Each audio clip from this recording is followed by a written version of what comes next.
ಬಾದಾಮಿ ಕ್ಷೇತ್ರದ ಶಾಸಕನಾಗಿದ್ದೆ 5 ವರ್ಷಗಳ ಕಾಲ. 2018ರಲ್ಲಿ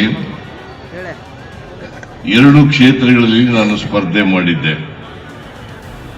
5 ಬಾರಿ ಗೆದ್ದಿದ್ದಂತ ಚಾಮುಂಡೇಶ್ವರಿ ಕ್ಷೇತ್ರದಲ್ಲಿ ಸೋಲಿಸಿದ್ರು, ಬಾಗಲಕೋಟೆ ಜಿಲ್ಲೆಯ ಬಾದಾಮಿನಲ್ಲಿ ಗೆಲ್ಲಿಸಿದ್ರು ಅಂತಕ್ಕಂಥದ್ದನ್ನು ನಾನು ಮರೆಯಲಿಕ್ಕೆ ಸಾಧ್ಯ ಇಲ್ಲ. ಬಾದಾಮಿ ಕ್ಷೇತ್ರದ ಜನ ನಾನು 2 ಬಾರಿ ಅಥವಾ 3 ಬಾರಿ ಬಂದಿರಬಹುದು. ಇಲ್ಲಿಗೆ ಸಾರ್ವಜನಿಕ ಸಭೆಗಳನ್ನು ಉದ್ದೇಶಿಸಿ ಭಾಷಣ ಮಾಡಿರಬಹುದು, ಜನರ ಆಶೀರ್ವಾದವನ್ನು ಬೇಡಿರಬಹುದು. ಆದರೆ ನೀವೆಲ್ಲರೂ ಕೂಡ ದೊಡ್ಡ ಮನಸ್ಸು ಮಾಡಿ ನನ್ನನ್ನು ವಿಧಾನಸಭೆಗೆ ಕಳಿಸಿಕೊಟ್ರಲ್ಲ, ಅದರಿಂದ ನಾನು ಮತ್ತೆ ವರುಣಾ ಕ್ಷೇತ್ರದಲ್ಲಿ MLA ಆಗಿ ಮಂತ್ರಿ ಆಗಲಿಕ್ಕೆ ಕಾರಣ ಆಯಿತು ಅಂತಕ್ಕಂಥದ್ದನ್ನು ಮರೀಲಿಕ್ಕೆ ಸಾಧ್ಯ ಇಲ್ಲ. ಅದರಿಂದ ನಿಮ್ಮ ಈ ಉಪಕಾರವನ್ನ ನಾನು ಎಂದಿಗೂ ಕೂಡ ಮರೆಯಲ್ಲ ಅಂತಕ್ಕಂಥ ಮಾತುಗಳನ್ನ ಈ ಸಂದರ್ಭದಲ್ಲಿ ಹೇಳಲಿಕ್ಕೆ ಬಯಸ್ತಾ ಇದ್ದೇನೆ. ಒಂದು ನೋವಿನ ಸಂಗತಿ ಏನಪ್ಪಾ ಅಂತಂದ್ರೆ, ನಾನು MLA ಆಗಿರುವಾಗ, ಬಾದಾಮಿ MLA ಆಗಿರುವಾಗ ಚಾಲುಕ್ಯರ ಉತ್ಸವ ನಡೀಲಿಲ್ಲ, ಮೂರ್ತಿ ಇಮ್ಮಡಿ ಪುಲಕೇಶಿಯವರ ಮೂರ್ತಿ ಪ್ರತಿಷ್ಠಾಪನೆ ಆಗಲಿಲ್ಲ ಅಂತಕ್ಕಂಥದ್ದು ನೋವಿನ ಸಂಗತಿ. ಇವತ್ತು ಇಮ್ಮಡಿ ಪುಲಕೇಶಿ ಅವರ ಪ್ರತಿಮೆಯನ್ನ ಅನಾವರಣ ಮಾಡಲಿಕ್ಕೆ ಶಂಕುಸ್ಥಾಪನೆಯನ್ನ ಮಾಡಿದ್ದೇವೆ. ಭೀಮಸೇನ ಚಿಮ್ಮನಕಟ್ಟಿಯವರು ಅವರ ಒತ್ತಾಯದಿಂದ ಇದನ್ನ ಮಾಡಿದ್ದೇವೆ ಅಂತಕ್ಕಂಥ ಮಾತುಗಳನ್ನ ಹೇಳಲಿಕ್ಕೆ ಬಯಸ್ತಾ ಇದ್ದೇನೆ. ಈ ವರ್ಷ ಚಾಲುಕ್ಯ ಉತ್ಸವ ಆಗಲೇಬೇಕು ಅಂತೇಳಿ ಭೀಮಸೇನ ಚಿಮ್ಮನಕಟ್ಟಿಯವರು ಮತ್ತು ತಿಮ್ಮಾಪುರ ಅವರು ಮತ್ತು ಇತರ ಎಲ್ಲ ಶಾಸಕರುಗಳು, ಈ ಭಾಗದ ಶಾಸಕರುಗಳು ಒತ್ತಾಯವನ್ನು ಮಾಡಿದ್ರು.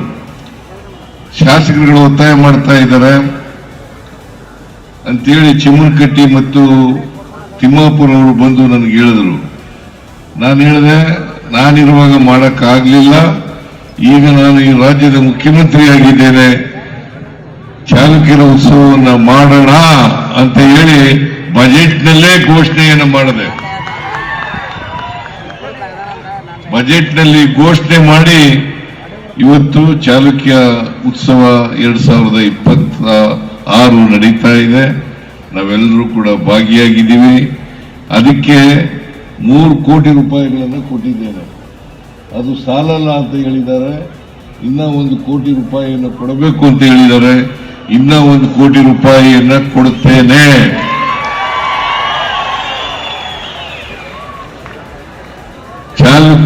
ಇಮ್ಮಡಿ ಪುಲಕೇಶಿಯವರ ಪ್ರತಿಮೆಯನ್ನು ಅನಾವರಣ ಮಾಡಲಿಕ್ಕೆ ನಮ್ಮ ಸರ್ಕಾರ ಸಹಾಯ ಮಾಡ್ತದೆ ಅಂತಕ್ಕಂಥ ಮಾತುಗಳನ್ನ ಹೇಳಲಿಕ್ಕೆ ಬಯಸ್ತಾ ಇದ್ದೇನೆ. ಗದ್ದಿಗೌಡರು ಒಂದು ಮಾತನ್ನ ಹೇಳಿದ್ರು, ಕೇಂದ್ರ ಸರ್ಕಾರದಿಂದ ಸಹಾಯವನ್ನು ಮಾಡಿಸ್ತೀನಿ ಅಂತಕ್ಕಂಥ ಮಾತುಗಳನ್ನು ಹೇಳಿದ್ದಾರೆ. ನಾನು ಯಾವಾಗಲೂ ಕೂಡ ನಿಮ್ಮ ರಿಕ್ವಿಷನ್ ಕೊಡಬೇಕು ಅಂತ ಹೇಳಿದಿರಲ್ಲ, ಅದನ್ನು ನಾಳೆನೇ ಕೊಡೋಣ. ನೀವು ಕೇಂದ್ರ ಸರ್ಕಾರದಿಂದ ಹಣ ಕೊಡಿಸ್ತಕ್ಕಂಥದ್ದು ನಿಮ್ಮ ಕೆಲಸ ಅಂತಕ್ಕಂಥ ಮಾತುಗಳನ್ನ ಹೇಳಲಿಕ್ಕೆ ಬಯಸ್ತಾ ಇದ್ದೇನೆ. ನಾನು ಯಾಕೆ ರಿಕ್ವಿಷನ್ ಕೊಟ್ಟಿಲ್ಲ ಅಂತಂದ್ರೆ, ಅನೇಕ ಸಾರಿ ನಾನು ಮನವಿಯನ್ನ ಮಾಡಿದ್ದೇನೆ ಕೇಂದ್ರ ಸರ್ಕಾರದಲ್ಲಿ. ಆ ಕೇಂದ್ರ ಸರ್ಕಾರ ನಮ್ಮ ಮನವಿಗಳಿಗೆ ಹೋಗೊಟ್ಟಿಲ್ಲ ಅಂತಕ್ಕಂಥ ಚಿತ್ರ ನಮ್ಮ ಮುಂದೆ ಇರ್ತಕ್ಕಂಥದ್ದು. ಅದರಿಂದ MP ಇವತ್ತು ಹೇಳಿರೋದ್ರಿಂದ ನಾನು ನಾಳಿದ್ದೇನೆ ಮನವಿಯನ್ನು ಕೊಡ್ತೇನೆ.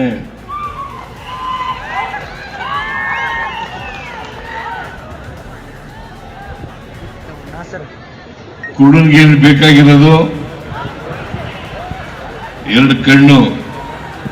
ಆ ಕೆಲಸನ ನಾನು ಮಾಡ್ತೇನೆ ಅಂತಕ್ಕಂಥ ಮಾತುಗಳನ್ನ ಹೇಳಲಿಕ್ಕೆ ಬಯಸ್ತಾ ಇದ್ದೇನೆ. ಚಾಲುಕ್ಯ ಉತ್ಸವ ಈಗಾಗಲೇ ಶಿವರಾಜ್ ತಂಗಡಿಯವರು ಹೇಳಿದ್ದಾರೆ. ವಾಸ್ತುಶಿಲ್ಪ ಇದೆಯಲ್ಲ, ಈ ವಾಸ್ತುಶಿಲ್ಪ ಪರಿಚಯ ಯುವಕರಿಗೆ ಆಗಬೇಕು. ನಮ್ಮ ದೇವಸ್ಥಾನಗಳಲ್ಲಿ ಚಾಲುಕ್ಯರ ದೇವಸ್ಥಾನಗಳು ಕಟ್ಟಿಸಿದಾರಲ್ಲ, ಆ ದೇವಸ್ಥಾನಗಳಲ್ಲಿ ವಾಸ್ತುಶಿಲ್ಪ ಇದೆಯಲ್ಲ, ವಾಸ್ತುಶಿಲ್ಪ ಜನರಿಗೆ ಪರಿಚಯ ಆಗಬೇಕು, ಯುವಕರಿಗೆ ವಿಶೇಷವಾಗಿ ಯುವಕರಿಗೆ ಪರಿಚಯ ಆಗಬೇಕು ಅಂತಕ್ಕಂಥ ಕಾರಣದಿಂದ ಇದನ್ನು ಮಾಡ್ತಾ ಇದ್ದೀವಿ. ಇವತ್ತು